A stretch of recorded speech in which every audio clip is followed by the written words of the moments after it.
Hey guys, how are you doing? So it's Crypto Insight UK here, bringing you back another YouTube video. So today's going to be a little bit different. We are literally just going to be XRP focused in this video. We're going to do a tiny bit of TA. Then we're going to address this. That said 36 commented on my last YouTube video. He said, not a nice. So I said, what do you want me to cover in my next video? He said, not a nice one. I believe you should never take your eye off a goal in life. However, no XRP leaders given their worst case scenario on price predictions for 3 potential outcomes. That won't happen, of course. That have been: 1, if the SEC win, XRP to security; 2, Bitcoin not reaching an all-time high in this run; and 3, XRP bear market price prediction is a great indication of why you need to take profits on your journey with you. Also, what do you hold through the next bear market? Can XRP continue to move up? Name it. XRP risk to reward. Sorry to push you beyond certainty. From Darren. Thank you, Darren. So what I'm going to do actually is dive into that. We're going to mainly talk about this first point. What happens if the SEC win and XRP is rule of security? I've got some references, and I'm going to actually give you guys a massive look into the GMI article, so Global Macro Investor article that I wrote for Raoul Pal, which goes out to the top hedge funds, banks, country sovereign funds around the world. I wrote this in July. It was published in July. The second one, Bitcoin not reaching another all-time high. It already actually has. So, like, I'm not saying anything against your comment. I just want to speak. I'm just going to speak freely. So it already has reached an all-time high. If you're talking about a further all-time high, like, I think we're 99% sure that that's going to happen at this point. Could it not? Yeah, of course it couldn't. But I just think it will. I don't really want to go into that. If we don't hit another all-time high, like, it's a scenario that I really don't think will happen, so I almost can't prepare for it. Like, I do think Bitcoin will go on to set a higher high here. Everything points towards that fact. If it doesn't, maybe there's a black swan event that crashes everything. So in that scenario, like you see in stocks go down, crypto go down, who knows? But I personally really don't believe that's going to happen. XRP price in the bear market, I'll try and remember to touch on that last. Do you know what I'll do is actually I'll just highlight that so I don't forget to touch on that last, because what we'll do is we'll go through. I'm doing like one literal tiny bit of TA, then we're going to talk about the SEC win versus XRP, or what's going to go on there, and then we'll go on and I'll talk about the price prediction for bear markets, but that basically will lead on from what I'm going to talk about. So first off, we just start with a bit of TA for XRP. We're still inside this wedge, we're still rejecting the top. Yeah, we're down today, 1.8%. Expected, guys. As I said, we're waiting for this moving average to come up. We could actually find some support here. It's kind of creating a bit of a bull flag pattern. I'll show you on the 4-hourly. Literally only going to be looking at XRP today, guys. So we've got a bit of a bull flag created here. So this is your flag, like that, bang. And I know that it's broken out a bit, but it's tested the descending trend line there. So you're looking for a nice flagpole breakout there. That's not very accurate, but it's just to give you a general idea. So just make it accurate then. There, and we're looking up wherever it breaks out. We're looking up to $1.33. We get that break and we are out of this wedge, and that wedge would then lead us to the next push, which I've already showed you, which we're looking at this sort of breakout from, well, if we get out of the wedge there, it's just a cumulative, and then we see the cup and handle pattern that I showed you yesterday. So all these things that are going to add onto each other, almost like multiplier effects. And then we're just going to go into the hourly, because I noticed something quite cool on the RSI. So we've got some strength building here, like we've got some area to move up. We need to like find a level of support for the RSI in the 4-hour. So whereas the support is a lot, it sort of hovers around this area. So there could be some there, but what the hourly is the one that I found something interesting on here. So bouncing off the bottom of the bull flag that I've just drawn in, but also this level just around here, as you can see in the past, has been an area where, let me just draw a horizontal ray in there, or a line.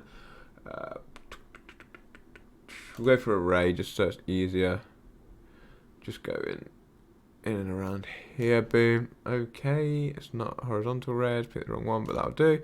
So as you can see, guys, when XRP comes down in the relative strength index and touches this horizontal rate here, this support line, it does normally reverse. So look, boom, reversal here, uses it as support a lot, does lose it, and then comes back up. and then here, bang, use it as support, bounces out, use it as support there, bounces out, bounces on it now. We're looking to use this as support here and really start to push out again. So that's just something they noticed on the hourly. So just eyes on XRP really. Just eyes on Bitcoin as well, guys. It's still just trending sideways. Like I did think it would have an accumulation period here. We're still waiting for that news that we haven't got yet. What it's going to be, who knows, guys? Who knows? We've got Ripple's swell event on the 9th of November, and previously Ripple has XRP has really pumped on the day of that swell event. I think actually in 2017, the exact date of the swell event was when we had a massive pump in XRP. So let's just have a look exactly what date that was. December the 12th. I remember reading that on that day we had a massive pump anyway. I don't know when, where that was, but that was just something I've read that this morning actually, to be completely frank with you, on Twitter. It was Tech Dev who tweeted it, I think. But anyway, we're going to get into the main bulk of this video. So, let's have a look. First off, what happens if the SEC win and XRP is a security? So what we're going to do is have a look at a few news articles about different cryptos that were sued by the SEC for different things. And what we're going to start with, we will start with Telegram. So we're talking worst case scenario. Telegram quits court fight with SEC over ton blockchain project. Telegram has thrown the towel in its court battle against the US Securities and Exchange Commission, will no longer be appealing its ban on the blockchain. So the SEC with Telegram, this case, they trying to block Telegram from doing what they were doing.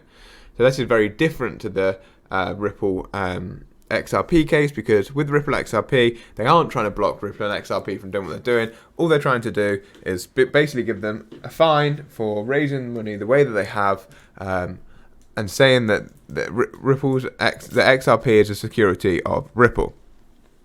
They're saying that it is in security indefinitely, so it is going forwards, but they aren't. There's no allegation of fraud. There's no allegation of any particular wrongdoing. They're just saying that the way they're registered and the way they've listed in the past isn't compliant with their securities laws in the US. So they need to back pay the money that they should have paid in the first place and continue to pay that going forwards. That's what the argument is, or has been, from the SEC.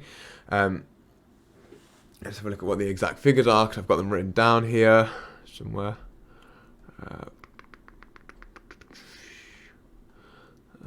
Do you know what? Actually, I was waiting, and I'll read the exact figures out in a minute. There's a few things here that I want to show you and talk through. I will actually, no, I'm just going to leave it just to the lawsuit, because I don't know.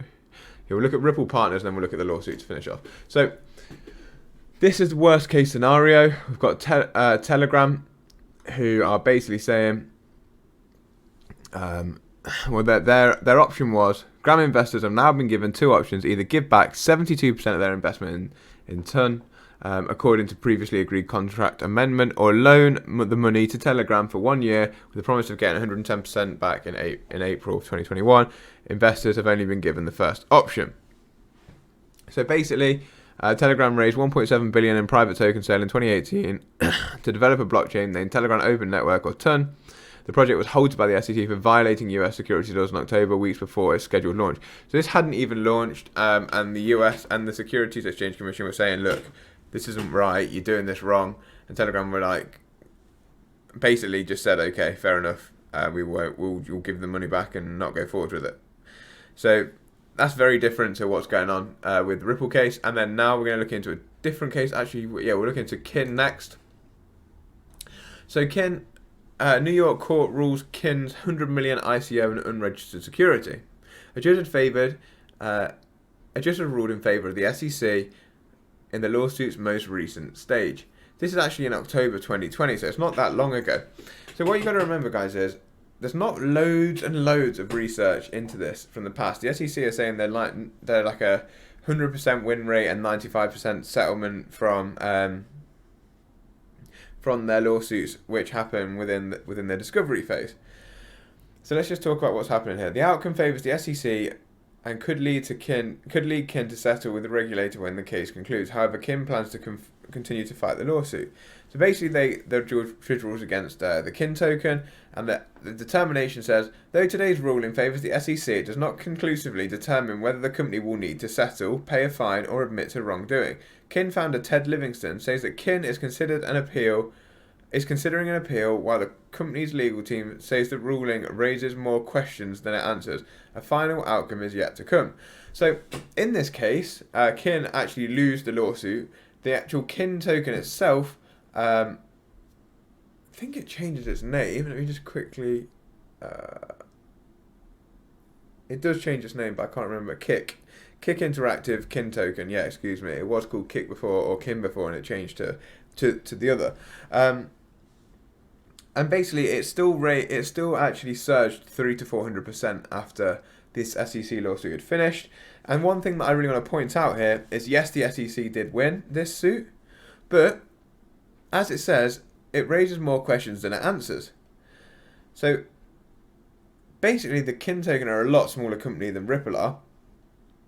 They lost the suit, fair enough, but this really adds towards Ripple's fair notice argument, in my opinion. So the SEC do end up getting the settlement, or the win in this suit, but it doesn't come with any stern answer. It doesn't come with any clear-cut answer. So Ripple can be like, look, fair notice. Like, where's the case precedent from times before? Even in this one that you actually won the case, there's still not really an outcome.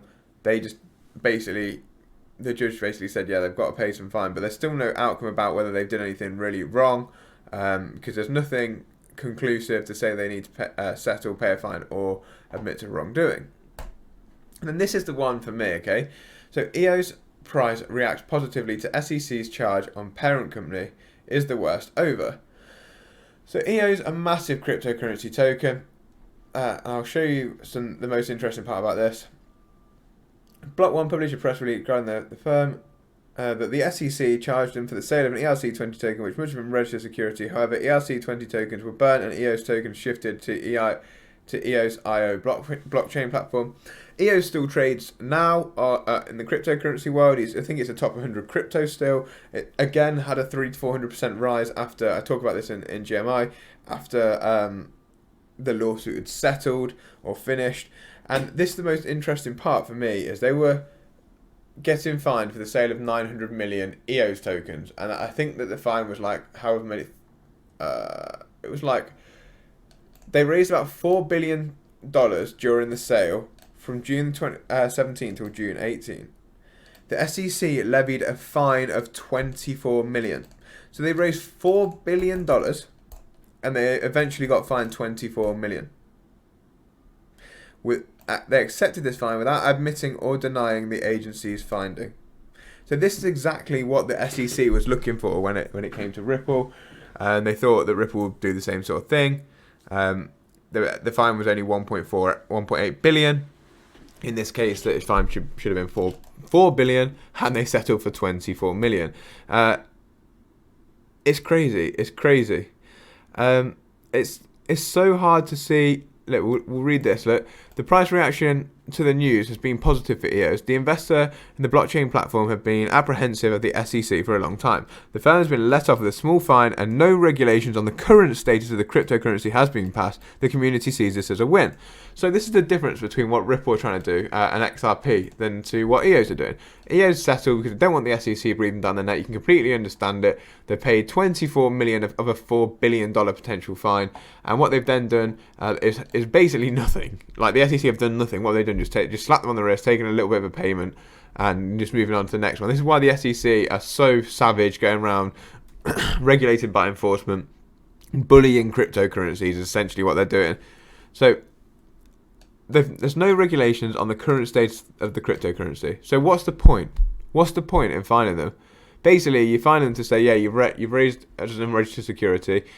EOS have gone, well, we're not, and then they've said, okay, you're not, but still pay us, but we will just not take this any further.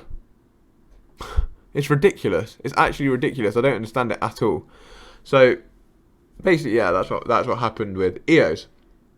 But the difference between EOS and what Ripple are doing, like I was going to say, is that Ripple are like, no, we're not an unregistered security. We don't care if we have to go to trial. We will fight you to the end to show you that Ripple and XRP is not a security of Ripple, and we will fight it. And they actually had the money to do it, and the SEC are now thinking, oh god, that's why they've had 2 extensions in their discovery phase of 120 days cumulative.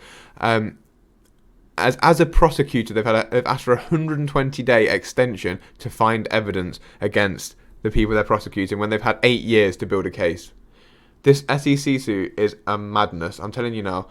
But anyway, that's me getting into that. So I'm trying to stay unbiased here. So worst case, worst case, I think the Telegram token is irrelevant in this case because it was about a crypto that hadn't even been released. You've seen EOS and Kin token, who both rose between 300% and 400% after the lawsuit had been filed, after the lawsuit is finished. And the EOS token, this is in the case of a loss as well, by the way, so a loss or a settlement.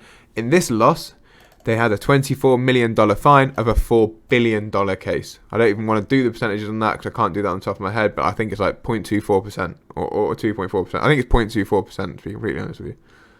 Madness.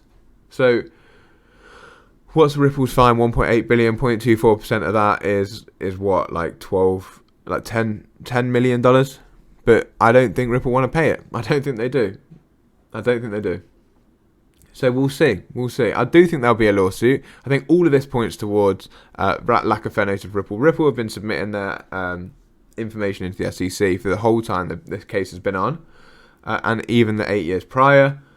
You've seen it in multiple interviews from people like David Schwartz talking about, yeah, we've been compliant and now they've just dropped a lawsuit on us. There's a lot more going on behind closed doors, in my opinion.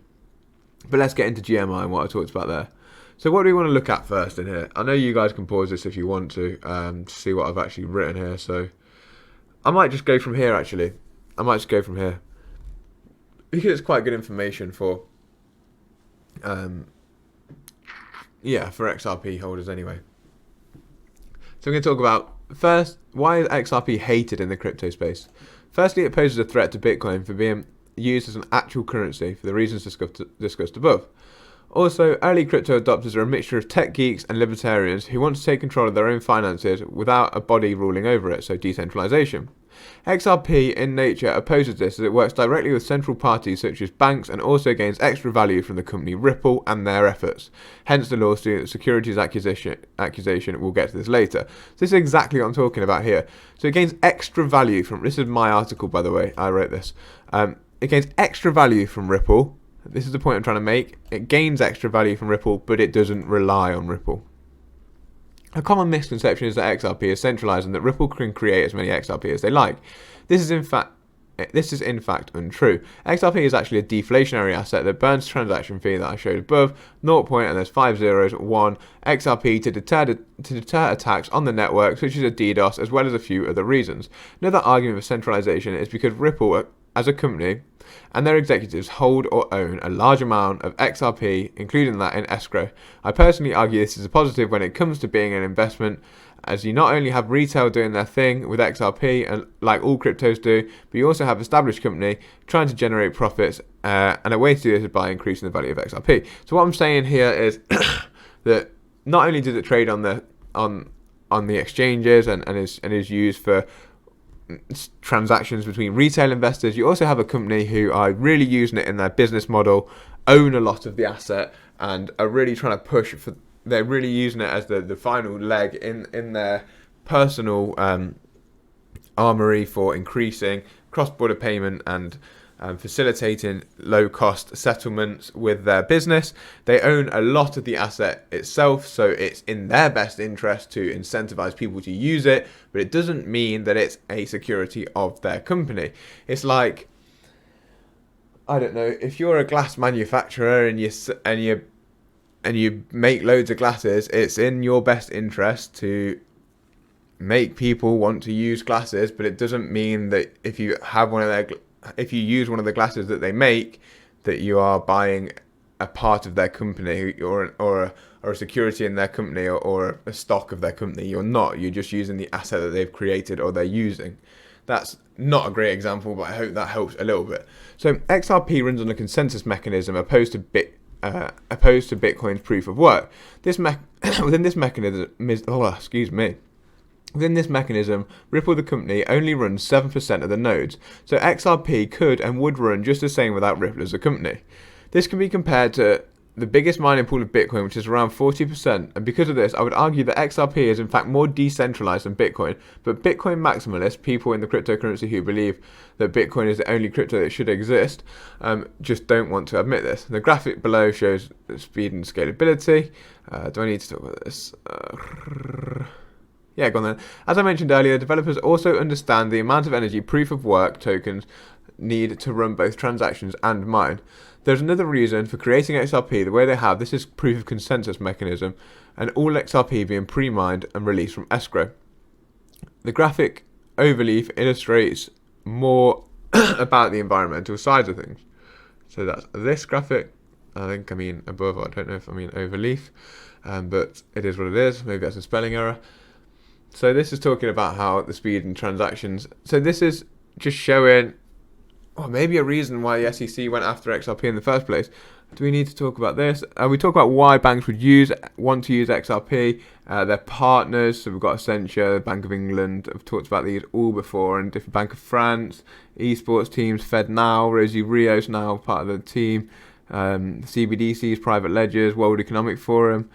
This is all from July that I wrote about. So this is the important part and very much relates to this video. I just thought I'd give you that information above there that we've just talked about. So it's about 2 pages about what's going to happen with the lawsuit. Let me just take a sip of my water and we'll get into it. So XRP Ripple lawsuit. I'm sure you've already heard, but SEC are trying to fine Ripple for $1.8 billion for selling unregistered securities. They've also issued personal cases to CEO Brad Garlinghouse and Executive Chairman Chris Larsen. Long story short, the SEC are trying to say that Ripple, Brad and Chris all know and have known that they've been selling an unregistered security since its inception in 2012. It's a strange lawsuit for many reasons. Firstly, Ripple has been meeting with the SEC for the last 8 years. The suit was filed by Jay Clayton, the former SEC chair, who proceeded to leave his position the day after the lawsuit filing and 6 months before the end of his term. It has come to light that Clayton was receiving payments from the Ethereum Alliance. I'll leave this to your imagination. Ripple is arguing that XRP is security and there is no promise of profit or share in the company with the purchase of XRP. In fact, private investors can buy shares of Ripple, the company.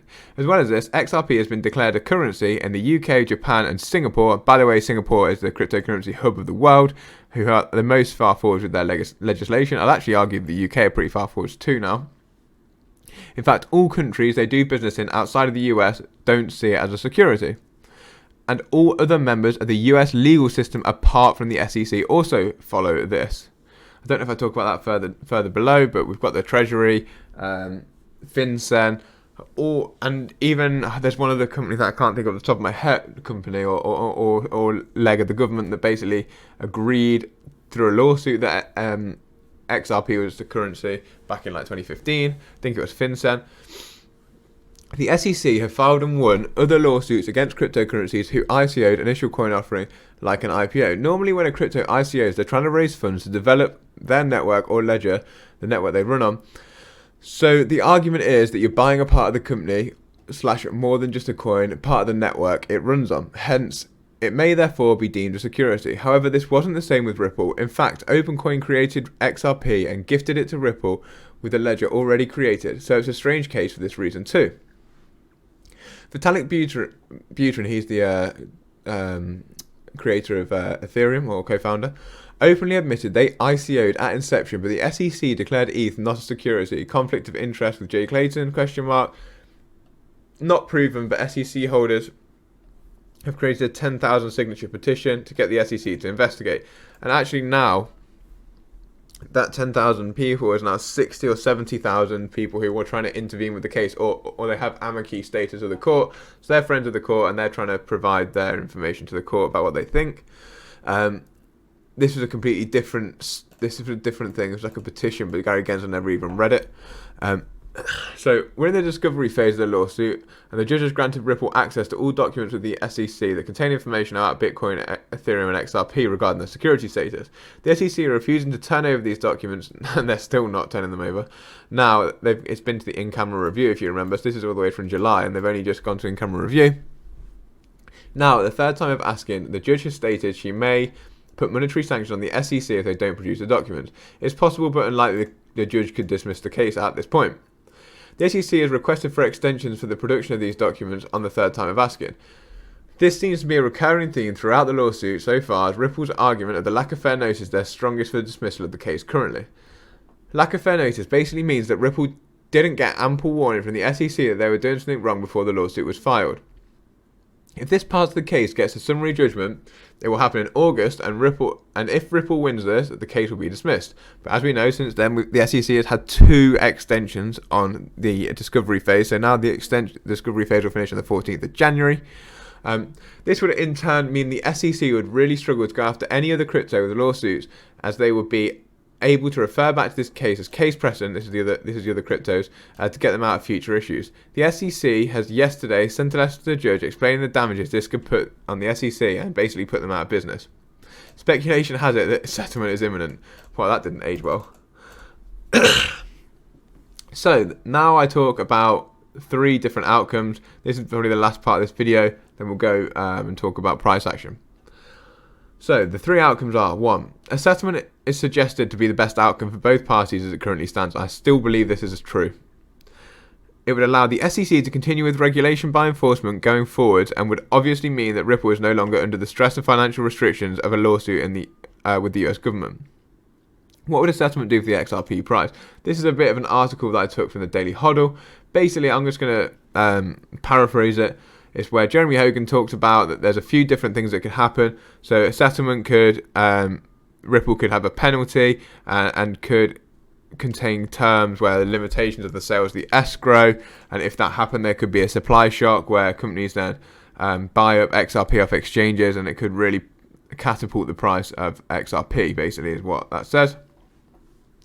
And then below I've said, additionally, we've had news from SBI Holdings, who are an 8% stakeholder in Ripple, and who Yoshitaka Kitao is. I think he's their CEO or their financial director. And Brad Garlinghouse said that Ripple are looking to IPO after the lawsuit. There is also speculation of multiple partnerships to be announced after the suit. This coupled with a short supply of XRP could bring a massive multiplier to the price. I will discuss my price predictions below. We're not going to get into that today. I'm just going to give you my lowdown. So, question 2. What if they lose? Well, we've had 2 instances in the past where the SEC has gone after cryptocurrency and either settled or won the case in court. These are EOS and Kin Token. Well, I also showed you Telegram as well. After the lawsuit is finished, both cryptos had an average 300% rise with the uncertainty was gone. How would it affect XRP? Worst case scenario, they block the trade and usage of XRP in the US. Very unlikely. However, I don't think this changes too much, as the American companies are already blocked from trading the asset, and American retail investors cannot even really trade the token. So what I'm basically saying is, this is why I've been saying the higher the price goes before the settlement, the higher the price we're going to catapult to when we get the settlement, based on previous lawsuits. So question 3, a crypto security settlement. There's been an idea thrown around that a new asset could be created from this case. This could come in the way of a crypto security. In this sense, XRP will be available for purchase by accredited investors or institutions. I think Ripple would see this as a win, because their goal has never really been to be in the retail market. One of the things that banks explain to Ripple is that they need time in the market with no mistakes to prove the network works the way they say it does. People speculate they partner with MoneyGram as this provides as much volume as they want to effectively give the opportunity to stress test the network. So basically what I'm saying here is that when we've seen Ripple talk, and they basically say that the retail investors is noise, and I've made the point in the past that this is why the reason that I think XRP is so far ahead of everyone else, because they've been working with the banks for so long. 750 banks, 50 different countries and governments working with Ripple and their technology, and some using XRP and leveraging XRP as their settlement token. But what you've really got to think is, they're so far ahead because they've got that first mover advantage. And the problem with banks in the past and in the future is that it's the monetary system of the world.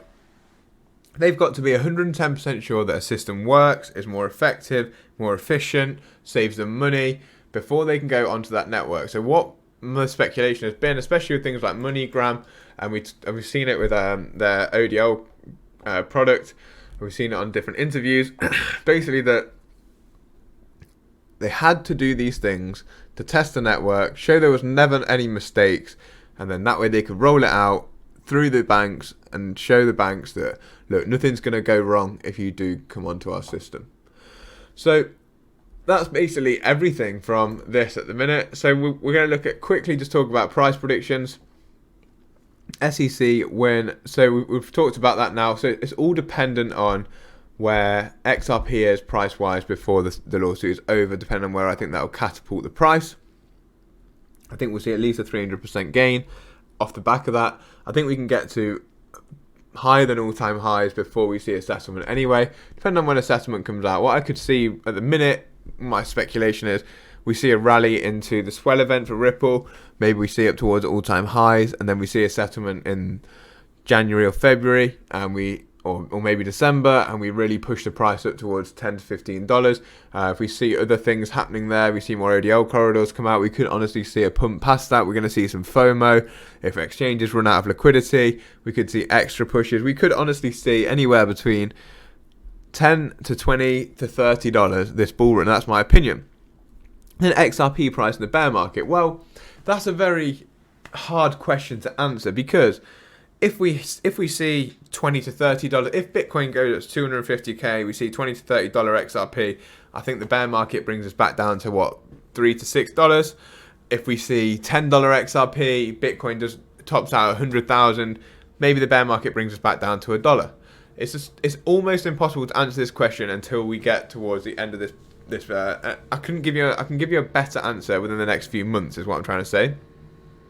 There's so much conflicting information out there at the minute in regards to technical analysis, in regards to different things like on-chain analysis, like sentiment in the market.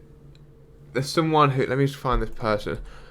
This guy called Will Clement. I think I retweeted it. I'm really keen on watching an interview that he's got coming. This one here. So, Will Clement just finished recording with Willy Woo and Plan B, 2 hours long, absolute masterclass. Can't wait for you guys to hear this one. But will be released on Saturday. This guy is, well, these three are the three best on-chain analysts that you will see in Bitcoin. I can tell you that right now. So we're going to look when we get this information. I want to watch that, and then from there we can go forwards, and I can give you a more accurate guess or forward forecast on where I think the price will come into the bear market. But it genuinely depends on how much adoption we get this run, whether we do top out at 80 to 100,000 for Bitcoin, or if we push on to 250,000. I know that's kind of dodging your question, and I am sorry about that, but I don't want to be even putting any kind of prediction on there unless I can be at least a little bit accurate with my thoughts. But you basically got my opinion there anyway. So guys, I hope you enjoyed that video. I feel like it was a bit of a weird one. I hope you enjoyed seeing the Global Macro Investor article that I wrote, or a little snapshot of it. I know I'm not very good at dictating off paper, so I apologise for my stuttering and that sort of thing. But if you enjoyed the video, guys, please drop me a like. Ask me any questions you want in the comments section. Hit the subscribe button if you don't already, because I think 70% of you watch my videos aren't even subscribed, you snakes.